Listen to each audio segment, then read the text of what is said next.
যতদিন পর্যন্ত মুসলিমরা কোরআনকে নিজের সর্বক্ষেত্রে প্রয়োগ করেছে, ততদিন পর্যন্ত সারা বিশ্বের সমস্ত বেঈমান কাফেররা মুসলমানদের সামনে মাথা নত করছে। যেদিন থেকে মুসলিমরা কোরআনকে নিজের থেকে সরায় দিয়েছে, কোরআন দিয়ে নিজের ব্যক্তি জীবন, পারিবারিক জীবন, রাষ্ট্রীয় জীবন পরিচালনা করা ছেড়ে দিয়েছে, সেদিন থেকে মুসলিমরা বেঈমান কাফেরদের পায়ে মাথা নত করতে বাধ্য হয়েছে। আজকে আমাদের আলোচনার বিষয় হলো, কোরআন শুধুমাত্র ইবাদতের জন্যই নয়, কোরআন এটা ব্যক্তি জীবন, পারিবারিক জীবন, সামাজিক জীবন, রাষ্ট্রীয় জীবনে সকল বিষয়ে পূর্ণাঙ্গ জীবন বিধান এর বিবরণ কোরআনুল কারীমের মধ্যে আল্লাহ তাআলা নাজিল করেছে। এই কোরআন আমাকে জানাবে, শিখাবে কোন কাজ বৈধ, কোন কাজ অবৈধ, কোন কাজ করণীয়, কোন কাজ বর্জনীয়, কোন কাজ করলে দুনিয়া এবং আখিরাতে সফলতা অর্জন করা যাবে। এই বিষয়ে কোরআন আমাকে দিক নির্দেশনা দিবে। এই কোরআন আল্লাহ রাব্বুল আলামিনের কালাম। এই কোরআন আল্লাহ রাব্বুল আলামিন মানব জাতির হেদায়েতের উদ্দেশ্যে দুনিয়াতে পাঠিয়েছেন। কোরআন আল্লাহ তাআলার কালাম। আল্লাহ তাআলা যেমন শ্রেষ্ঠ, আল্লাহ তাআলার কালামও শ্রেষ্ঠ। এই শ্রেষ্ঠ কালাম এর সাথে সংস্পর্শ সান্নিধ্যে যারাই আসছে তারাই দামি হয়েছে। আমরা যদি দেখি এই কোরআনের সাথে সম্পর্ক কাদের এবং তারা কি পরিমাণ দামি হয়েছে, তো কোরআনুল কারীমকে আল্লাহ রাব্বুল আলামিন যে ফেরেশতার মাধ্যমে দুনিয়াতে পাঠিয়েছেন, এই ফেরেশতা জিবরাইল আলাইহিস সালাতু ওয়াস সালাম অন্য সকল ফেরেশতার চাইতে শ্রেষ্ঠ। কেন? এই ফেরেশতার মাধ্যমে আল্লাহ রাব্বুল আলামিন তার প্রিয় গ্রন্থ আল কোরআনকে নাজিল করেছেন। এরপরে যদি আমরা দেখি, এই কোরআন আদম আলাইহিস সালাতু ওয়াস সালাম থেকে নিয়ে আমাদের নবী হযরত মুহাম্মদ সাল্লাল্লাহু আলাইহি ওয়াসাল্লামের পর্যন্ত যত নবী রাসূল আল্লাহ তাআলা পাঠিয়েছেন, এই নবী রাসূলদের মধ্যে আমাদের নবী হযরত মুহাম্মদ সাল্লাল্লাহু আলাইহি ওয়াসাল্লাম শ্রেষ্ঠ। কেন? আমাদের নবী যত গুণান্বিত হওয়ার কারণে শ্রেষ্ঠ হয়েছেন, এর মধ্যে উল্লেখযোগ্য একটি গুণ হলো যে আল্লাহ তাআলা আমাদের নবীর উপরে কোরআন নাজিল করেছেন। কোরআন যেহেতু শ্রেষ্ঠ, এই শ্রেষ্ঠ গ্রন্থ যার উপর অবতীর্ণ হয়েছে তিনিও শ্রেষ্ঠ। এরপরে যদি আমি দেখি, এই কোরআন আল্লাহ রাব্বুল আলামিন যেই মাসে অবতীর্ণ করেছেন, সেই মাস বাকি 11টি মাসের চাইতে শ্রেষ্ঠ। আল্লাহ তাআলা কোরআনের মধ্যে বলেন, শাহরু রমাযান আল্লাযী উনজিলা ফীহিল কুরআন। আমি এই কোরআনকে রমজান মাসে অবতীর্ণ করেছি। রমজান মাসে অবতীর্ণ করার কারণে রমজান মাস অন্য সকল মাসের চাইতে শ্রেষ্ঠ। কেন? এই মাসে আল্লাহ তাআলা কোরআন নাজিল করেছে। শুধুমাত্র রমজান মাসই শ্রেষ্ঠ তা না, আল্লাহ রাব্বুল আলামিন যেই রাত্রিতে কোরআন নাজিল করেছেন, এই রাত শুধু অন্য রাতের তুলনায় নয়, 1000 মাসের চাইতে শ্রেষ্ঠ। লাইলাতুল কদরি খায়রুম মিন আলফি শাহর। আল্লাহ রাব্বুল আলামিন যেই রাত্রিতে কোরআন নাজিল করেছেন, সেই রাত 1000 মাসের রাতের চাইতে শ্রেষ্ঠ। কেন? এই রাতে আল্লাহ তাআলা কোরআন নাজিল করেছে। তাহলে যেই কোরআন, যে ফেরেশতা, এই কোরআন যে ফেরেশতার সাথে সম্পৃক্ত হয়েছে, সেই ফেরেশতা অন্য সকল ফেরেশতার চাইতে শ্রেষ্ঠ। এই কোরআন যে নবীর সাথে সম্পৃক্ত হয়েছে, সেই নবী অন্য সকল নবীর চাইতে শ্রেষ্ঠ। এই কোরআন যে মাসের সাথে সম্পৃক্ত হয়েছে, এই মাস অন্য সকল মাসের চাইতে শ্রেষ্ঠ। এই কোরআন যে রাতের সাথে অবতীর্ণ সম্পৃক্ত হয়েছে, এই রাত অন্য সকল রাতের চাইতে শ্রেষ্ঠ। এই কোরআন যেই কাগজের সাথে লাগছে, এই কাগজ হাজারো কাগজের চাইতে শ্রেষ্ঠ। এই কোরআন যেই কাপড়ের সাথে লাগছে, এই কাপড় হাজারো কাপড়ের চাইতে শ্রেষ্ঠ। এই কোরআন যেই কাঠের সাথে সম্পৃক্ত হয়েছে, এই কাঠ অন্য সকল কাঠের চাইতে শ্রেষ্ঠ। এই কোরআন যেই ব্যক্তির সাথে সম্পৃক্ত হবে, সেই ব্যক্তিও হাজারো ব্যক্তির তুলনায় শ্রেষ্ঠ। এই কোরআন যে উম্মতের উপর অবতীর্ণ হবে, এই উম্মত অন্য সকল নবীর উম্মতের তুলনায় শ্রেষ্ঠ হবে। এখন আমি যদি আমার নিজের মনকে প্রশ্ন করি যে কোরআন যার যার সাথে সম্পৃক্ত হয়েছে, কোরআনের ছোঁয়া যার যার সাথে লাগছে, সে যখন দামি হয়ে গেছে, কোরআন আমার সাথে লাগছে কিনা, কোরআনের ছোঁয়া, কোরআনের স্পর্শ আমার সাথে কতটুকু। কোরআনের ছোঁয়া আবু বকর সিদ্দিক রাদিয়াল্লাহু তাআলা আনহুর সাথে হয়েছে, আবু বকর সিদ্দিক রাদিয়াল্লাহু তাআলা দামি হয়েছে। কোরআনের ছোঁয়া আবু জেহেল, আবু লাহাব, উতবা, শাইবার সাথে সম্পৃক্ত হয় নাই, ছোঁয়া লাগে নাই, তারা দামি হতে পারে নাই, তারা জাহান্নামী হয়েছে।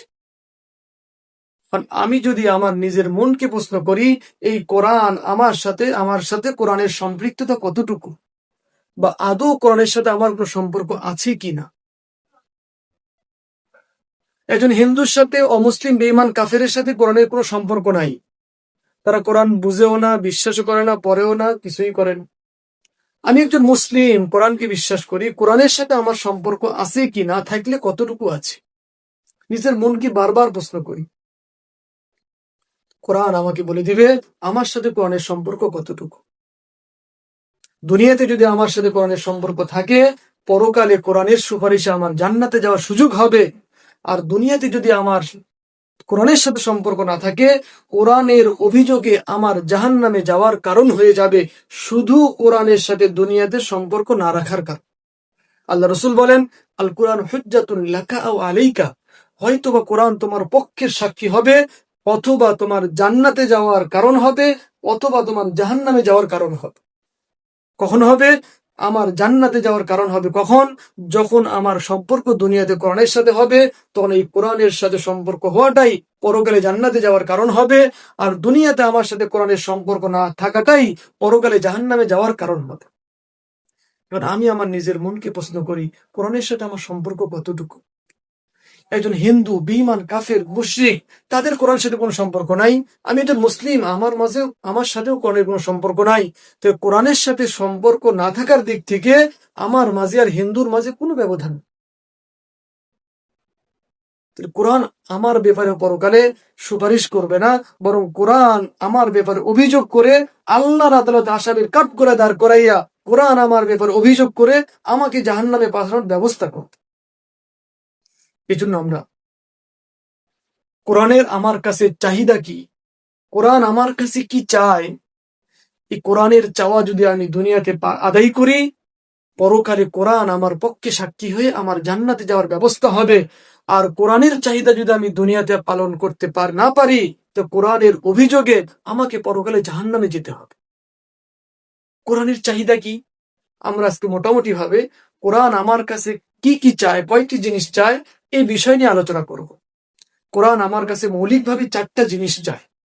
দুনিয়াতে কোরআন আমার কাছে 4টা জিনিস চায়। 1 নম্বর হলো কোরআনের উপরে বিশ্বাস স্থাপন কর। আমি কোরআনের শুরু থেকে শেষ পর্যন্ত সকল বিধিবিধান কোনো প্রকার সন্দেহ করা ছাড়া সমস্ত বিধানকে আমার বুঝে আসুক চাই না আসুক, বিজ্ঞানের সাথে সাংঘর্ষিক হোক বা না হোক, সকল দুনিয়ার সকল বিজ্ঞানী একদিকে, কোরআন একদিকে, আমার মতটা, আমার চিন্তাটা কোরআনের পক্ষেই হবে। কোরআনের উপর বিশ্বাস স্থাপন করা, কোরআনের আল্লাহর পক্ষ থেকে, এখানে বিন্দু মাত্র সন্দেহের কোনো অবকাশ নেই। এটা হলো আমার ঈমান কোরআনের প্রতি। একজন মুসলিম কোরআনকে বিশ্বাস করবে, কোরআনের প্রত্যেকটা বিধানকে সে মনে প্রাণে বিশ্বাস করবে। আর একজন অমুসলিম, সে কোরআনকে অস্বীকার করবে। আমি যদি একজন মুসলিম হয়ে কোরআনের কোনো একটা বিধানকে অস্বীকার করি, কোনো একটা বিধানকে যদি অযৌক্তিক মনে করি, কোরআনের কোনো একটা বিষয়কে যদি বিজ্ঞানের সাথে প্রতিদ্বন্দ্বী মনে করি, বিজ্ঞানের সাথে সাংঘর্ষিক মনে করি, মনে হয় যেন কোরআনের চাইতে বিজ্ঞানটাই সঠিক, এরকম যদি সামান্যতম দ্বিধাদ্বন্দ্ব আমার ভিতরে কাজ করে, আমার মাঝে আর অমুসলিম বেঈমান কাফেরের মাঝে কোনো পার্থক্য নেই। বেঈমান কাফেরও চিরস্থায়ী জাহান্নামী। কোরআনের উপর ঈমান গ্রহণের ক্ষেত্রে সামান্য ত্রুটির কারণে আমিও জাহান্নামী। এই জন্য কোরআনের প্রথম দাবি হলো কোরআন এটা আল্লাহর পক্ষ থেকে, এখানে বিন্দু পরিমাণ সন্দেহের কোনো সুযোগ নেই। এটা আমার ঈমান। 2 নম্বর হলো কোরআনের বিশুদ্ধ তেলাওয়াত করা। আমি যদি এখন আমার নিজের মনকে প্রশ্ন করি যে কোরআনের উপর তো আমার ঈমান আছে, কোরআনকে তো আমি আল্লাহর কালাম বিশ্বাস করি, কিন্তু আমি দ্বিতীয় স্তর কোরআনের শুদ্ধ তেলাওয়াত আমার জানা আছে কিনা, কোরআন যে শুদ্ধ তেলাওয়াত আমার জানা আছে কিনা। দুনিয়াতে কত কিছু আমি জানি, ইংরেজি জানি, বাংলা জানি, আর অনেক কিছুই জানি, যে কোরআনের শুদ্ধ তেলাওয়াত আমি জানি না। যদিও জানি তারপরেও অশুদ্ধ তেলাওয়াত, সেই 5 বছর 7 বছর 10 বছর বয়সে যেই তেলাওয়াত, অশুদ্ধ তেলাওয়াত শিখছি, ওইটার উপরে আমি অবস্থান করতেছি। যে কয়টা সূরা আমার মুখস্থ আছে, ওইটার দিয়ে আমি নামাজ পরিচালনা করতেছি, নামাজ আদায় করতেছি। এটাকে শুদ্ধ আছে কিনা, এটাকে রিনিউ করার প্রতি আমার কোনো আগ্রহ নেই। প্রত্যেকটা ছাত্র সে 1 ক্লাস থেকে আরেক ক্লাসে ওঠার চেষ্টা করে 1 বছর পরে। একটা ব্যবসায়ী তার যে পরিমাণ মাল আছে, লাভ হয়েছে, এই লাভকে বাড়ানোর চেষ্টা করে। প্রত্যেকেই দুনিয়ার যে যে পেশায় আছে না কেন, প্রত্যেকেই তার নিজের পেশা থেকে অগ্রগামী হওয়ার, পদান্নতি হওয়ার চেষ্টা করে। কিন্তু আমি একজন মুসলিম, আমার কোরআনের ব্যাপারে, আমার কোরআন যতটুকু শুদ্ধ তেলাওয়াত আছে সেটার থেকে বাড়ানোর জন্য, অশুদ্ধ তেলাওয়াত থেকে শুদ্ধতায় আসার জন্য এখানে আমি অগ্রসর হওয়ার ক্ষেত্রে, আমার অগ্রগামী হওয়ার ক্ষেত্রে অলসতা, অবহেলার শেষ নেই। যদি আমার মনকে প্রশ্ন করা হয় আমি কোরআন পড়তে পারি কিনা, যদি উত্তর আসে যে আমি কোরআন পড়তে পারি না, তো আবার প্রশ্ন আসবে আমি কোরআন পড়তে পারি না কেন?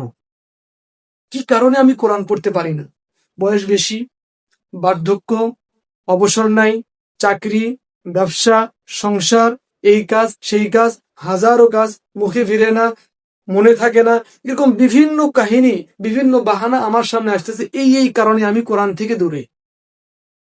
এরপরে আমি আবারও জিজ্ঞেস করি, যেই কারণ আমি সামনে এনে কোরআন থেকে দূরে থাকার চিন্তা করতেছি, বাহানা করতেছি, এই বাহানাটা কাল কিয়ামতের ময়দানে আল্লাহ যখন আমাকে জিজ্ঞেস করবে তুমি কোরআন পড়া শিখো নাই কেন, তখন আল্লাহর সামনে আমি যেই বাহানা, যেই আপত্তি আল্লাহর সামনে উপস্থাপন করব বলে দুনিয়াতে স্থির করতেছি, ওই বাহানা আল্লাহর সামনে কিয়ামতের ময়দান উপস্থাপন করলে আল্লাহ এই বাহানা গ্রহণ করে কোরআনের অভিযোগ থেকে আমাকে মুক্তি দিবেন কিনা। আজকে আমি যে ব্যবসাকে কোরআন তেলাওয়াতের ক্ষেত্রে প্রতিবন্ধক তৈরি করছি, যে ব্যবসার কারণে আমি কোরআন পড়তে পারি না, যেই চাকরির কারণে আমি কোরআন পড়তে পারি না, এই চাকরি, এই ব্যবসা, এই কাজকর্ম, এই সংসার, এই কারণ, এগুলোর কারণে আমি কোরআন থেকে দূরে, এই কারণগুলি আল্লাহ গ্রহণ করে কোরআনের অভিযোগ থেকে আমাকে মুক্তি দিবেন কিনা, এটাও ভাবার বিষয়। আজকে আমি যে বাহানাই করি না কেন, দুনিয়াতে বাহানা পেশ করতে পারলেও আল্লাহর কাছে এই বাহানা গ্রহণযোগ্য হবে না। দুনিয়াতে চাকরির ক্ষেত্রে আমি পদোন্নতির জন্য কি পরিমাণ চেষ্টা করি, দুনিয়ায় উপার্জনের জন্য 1 ঘন্টা, 2 ঘন্টা, 8 ঘন্টা, 10 ঘন্টা, 12 ঘন্টা, 18 ঘন্টা, 20 ঘন্টা পর্যন্ত ডিউটি করতে পারি, সারা রাত জাগতে পারি, সারাদিন নন স্টপ কাজ করতে পারি, তো কোরআন তেলাওয়াত শিক্ষার জন্য 10 মিনিট সময় বের করার সুযোগ আমার হাতে নেই। এত ব্যস্ত, এত ব্যস্ত, এত ব্যস্ত, মনে করতেছি আমি সারা দুনিয়া অচল, আমি সারা সংসার অচল, আমি সারা পরিবার অচল, আমি সারা অফিস অচল, আমি সারা সব অচল। এখনই নিঃশ্বাসটা বন্ধ হয়ে মাটিতে শুয়ে যাই, সব সব জিনিস, সবকিছু আপন জায়গায় গতিতে চলবে, শুধু আমি মাটিতে শুয়ে যাও। আজকে আমি যাদেরকে প্রয়োজন মনে করে কোরআন থেকে দূরে আসি, তারা আমার কোনো কাজে আসবে না। অতএব দ্বিতীয় স্তর কোরআনের বিশুদ্ধ তেলাওয়াত, এটা কোরআনের চাহিদা, কোরআনের হক দুনিয়াতে আমার কাছে। 2 নম্বর হলো, যে কোরআন আমাকে আল্লাহ তাআলা পাঠিয়েছেন শুধু তেলাওয়াতের জন্য নয়, এই কোরআনের মর্ম বুঝার জন্য আল্লাহ তাআলা আমাকে দুনিয়াতে পাঠিয়েছে। আল্লাহ তাআলা বলছেন হুদাল্লিন নাস, আমি কোরআনকে নাজিল করেছি মানব জাতির পথ প্রদর্শনের জন্য। কোরআন শুধু তেলাওয়াত করার জন্য আল্লাহ তাআলা পাঠায় নাই। তেলাওয়াত করলে সওয়াব আছে, তেলাওয়াত করলে ফজিলত আছে, তেলাওয়াত করলে রহমত নাজিল হয়, মাগফিরাত হয়, গুনাহ মাফ হয়, সওয়াব লেখা হয়, সম্মানিত হয়। কিন্তু কোরআন শুধুমাত্র তেলাওয়াতের জন্য অবতীর্ণ করা হয় নাই।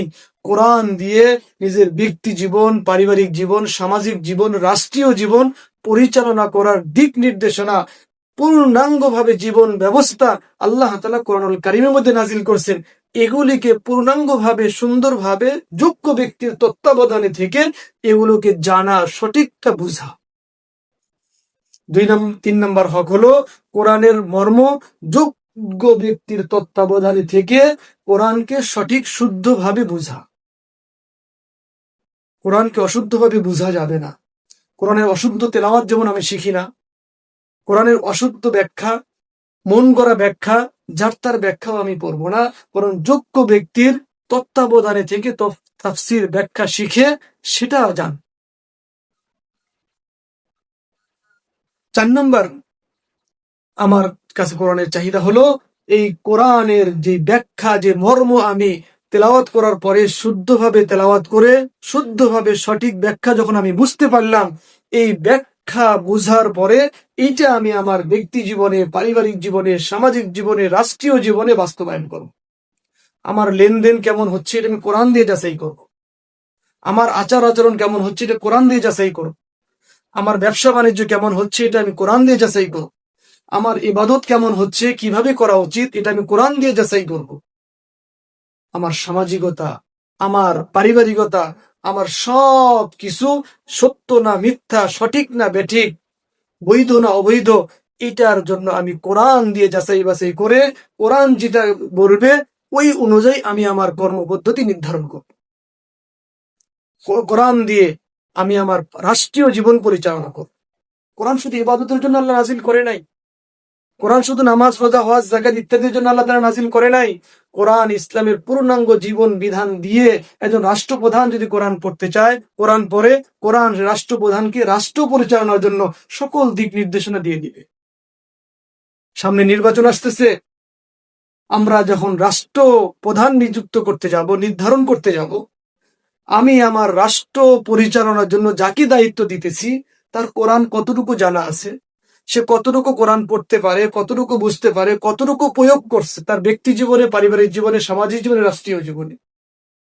সে রাষ্ট্র পরিচালনার জন্য কোরআনকে কি পরিমাণ ফলো করতে পারে, কি পরিমাণ বাস্তবায়ন করতে পারে, এই বিষয়গুলি আমি আমার নেতা নির্ধারণের জন্য আমি তাকে নির্ধারণ করব।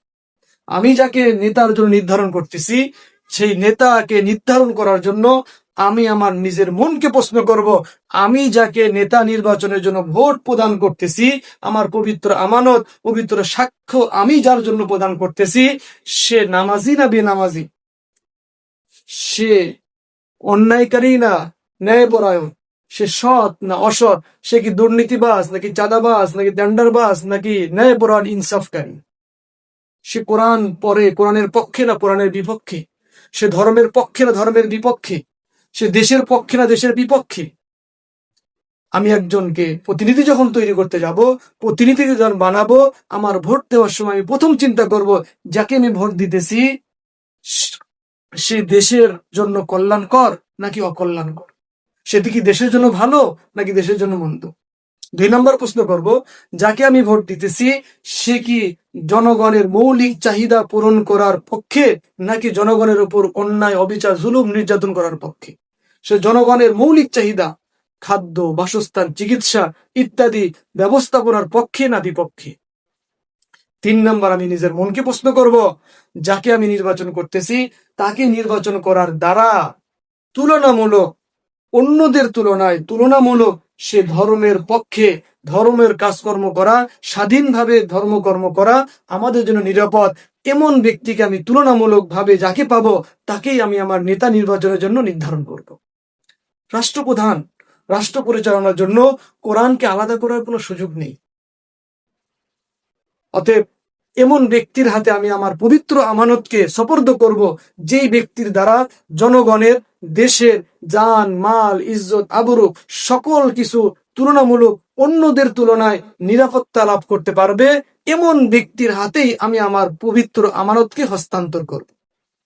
তবেই আমি এর মাধ্যমে কাল কিয়ামতের ময়দানে কঠিন মুসিবতের সময়, এরকম কঠিন সমস্যা থেকে, কঠিন শাস্তি থেকে আমার এই আমানত প্রকৃতপক্ষে আদায় করার মাধ্যমে আমি নাজাত পাব। যদি আমি প্রকৃতপক্ষে যে কোরআনের মাধ্যমে নিজের ব্যক্তি জীবন, পারিবারিক জীবন, রাষ্ট্রীয় জীবন পরিচালনা করবে না, এমন ব্যক্তিকে যখন আমি আমার পবিত্র আমানত হস্তান্তর করব, অর্পণ করব, তখন সে যত গুনাহ করবে, সকল গুনাহ করে সে যে পরিমাণ অপরাধী হবে, আমি তাকে সাপোর্ট করার কারণে ওই পরিমাণই গুনাহগার হবে। এজন্য কোরআনের চাহিদা হলো কোরআনকে বিশ্বাস করা, কোরআনের বিশুদ্ধ তেলাওয়াত করা, কোরআনের মর্ম সঠিকভাবে বোঝা এবং বুঝ অনুযায়ী নিজের ব্যক্তি জীবন, পারিবারিক জীবন, সামাজিক জীবন, রাষ্ট্রীয় জীবন, কর্ম ক্ষেত্র, চাকরি, ব্যবসা বাণিজ্য সব কিছুকে পরিচালনা করাই হলো কোরআনের চাহিদা, কোরআনের হক। এই হক আমরা কি কতটুকু আদায় করেছি? এই হক আমি যতটুকু আদায় করব, যে পরিমাণ আমাকে আদায় করা উচিত ওই পরিমাণ যদি আমি আদায় করি, কিয়ামতের ময়দানে এই কোরআনের সুপারিশে আল্লাহ তাআলা আমার জান্নাতে যাওয়ার ব্যবস্থা হবে। যতদিন পর্যন্ত মুসলিমরা কোরআনকে নিজের সর্বক্ষেত্রে প্রয়োগ করেছে, ততদিন পর্যন্ত সারা বিশ্বের সমস্ত বেঈমান কাফেররা মুসলমানদের সামনে মাথা নত করছে। যেদিন থেকে মুসলিমরা কোরআনকে নিজের থেকে সরায় দিয়েছে, কোরআন দিয়ে নিজের ব্যক্তি জীবন, পারিবারিক জীবন, রাষ্ট্রীয় জীবন পরিচালনা করা ছেড়ে দিয়েছে, সেদিন থেকে মুসলিমরা বেঈমান কাফেরদের পায়ে মাথা নত করতে বাধ্য হয়েছে। আল্লাহর কসম, আজকেও যদি সমস্ত মুসলিমরা কোরআন দিয়ে নিজের ব্যক্তি, পারিবারিক, সমাজ, রাষ্ট্রীয় জীবন যদি পরিচালনা করতে চায় বা পারে বা করতে থাকে, তখন সারা বিশ্বের সমস্ত বেঈমান কাফেররা মুসলমানদের পায়ে মাথা নত করতে বাধ্য হবে। সাহাবায়ে কেরামের কাছে কোনো অস্ত্র ছিল না, তাদের কাছে ইমানের বলে বলিয়ান ছিল, কোরআন দিয়ে তারা রাষ্ট্র পরিচালনা করছে, যার কারণে সাহাবায়ে কেরামের হাতে সারা পৃথিবী, অর্ধেক পৃথিবী, 1/3 পৃথিবী মুসলমানদের পায়ে সেজদা করছে। কেন? তারা কোরআন দিয়ে রাষ্ট্র পরিচালনা করছে। আজকে আমরা কোরআন থেকে দূরে থাকার কারণে এর অগ্রিম শাস্তি, কোরআন থেকে দূরে থাকার কারণে এই কোরআনের অভিযোগের শাস্তি পরকালে আছেই, দুনিয়াতেই অগ্রিম শাস্তি আমাদের উপর চলছে, বেঈমান কাফিরদের গোলামি আর তাবেদারি করা। এর একমাত্র কারণ হলো আমরা কোরআন থেকে দূরে, কোরআনের শাসন থেকে দূরে, কোরআনের শাসন নিজের জীবনে রাষ্ট্রীয়ভাবে পরিচালনা করতে, বাস্তবায়ন করতে আমরা নিজেরাই চাই না, যার কারণে আল্লাহ তাআলা অগ্রিম শাস্তি হিসেবে বেঈমান কাফিরদের গোলামি করাকে আমাদের জন্য বাধ্যতামূলক করে দিয়েছে। আজকেও যদি আমরা কোরআনের শাসনকে যদি নিজের জীবনে বাস্তবায়ন করতে পারি, আল্লাহ রাব্বুল আলামিন এই দুনিয়াতেও আমাদের পুনরায় যেমনি ভাবে সাহাবায়ে কেরামকে রাজত্ব দান করেছিলেন, নেতৃত্ব দান করেছিলেন, ওই নেতৃত্ব আমাদেরকেও দান করবেন। যেন আমরা কোরআনের দিকে অগ্রসর হই, কোরআন পড়ি, কোরআন বুঝি, কোরআন অনুযায়ী নিজের জীবনকে পরিচালনা করি, তবেই আমাদের দুনিয়ার জীবনটাও হবে সফল, আখিরাতের জীবনটাও হবে সফল। আল্লাহ তাআলা কোরআনকে আল্লাহ তাআলা শিফা, আরোগ্য দান করছেন। কোরআনকে আল্লাহ তাআলা নাজিল করছেন রহমত হিসেবে, কোরআনকে আল্লাহ তাআলা নাজিল করছেন বরকতময় হিসেবে। এই রহমত, বরকত, মাগফিরাত থেকে আমরা যত দূরে থাকবো, আল্লাহর গজব আমাদের উপর তত পড়তে থাকবে, আমাদের থেকে শান্তি চলে যাবে, অশান্তি আমাদের রন্ধ্রে রন্ধ্রে ঢুকে যাবে। এই জন্য আমরা আমাদের নিজের জীবনকে সুন্দর করার জন্য কোরআনের ছায়ায় আসি, কোরআন নিয়ে নিজের জীবনকে পরিচালনা করার চেষ্টা করি, আর কোরআনকে বোঝার জন্য চেষ্টা করি। আজকে আমরা নামাজ পড়ি, নামাজের শুরু থেকে শেষ পর্যন্ত কত দোয়া আছে, কত বছর, 10 বছর, 20 বছর, 50 বছর যাবত সূরা ফাতিহা পড়ি, কিন্তু সূরা ফাতিহার অর্থ জানি না। আত্তাহিয়াতু পড়ি, আত্তাহিয়াতুর অর্থ আমি জানি না। দরুদ শরীফ পড়ি, দরুদ শরীফের অর্থ জানি না। অথচ দুনিয়ার কোনো লেখা, কোনো বই আমরা অর্থ বোঝা ছাড়া পড়ি না। এক লাইন ইংরেজি জানলেও সেটার বাংলা আমরা শিখি, সেটা বাংলা জানি, কিন্তু আমরা অন্য ভাষা বললে সেটার মর্ম বোঝার জন্য চেষ্টা করি, কিন্তু আরবির ক্ষেত্রে এসে আমরা শুধু তেলাওয়াতের মধ্যে সীমাবদ্ধ থাকি। শয়তানের কঠিন ষড়যন্ত্র। শয়তান চায় না যে আমরা কোরআন বুঝি, কোরআন পড়ি, সে অনুযায়ী আমল করি। এটা আমাদের শয়তান আমাদেরকে দূরে রাখে। এই জন্য শয়তানের ষড়যন্ত্র থেকে আমরা যদি মুক্তি পেতে চাই, কোরআনের পথে আসতে হবে, কোরআন দিয়েই নিজের জীবনকে পরিচালনা করতে হবে। তবেই আমাদের শান্তি আর সফলতা দুনিয়াতেও পাবো, আখিরাতেও আমরা পাবো।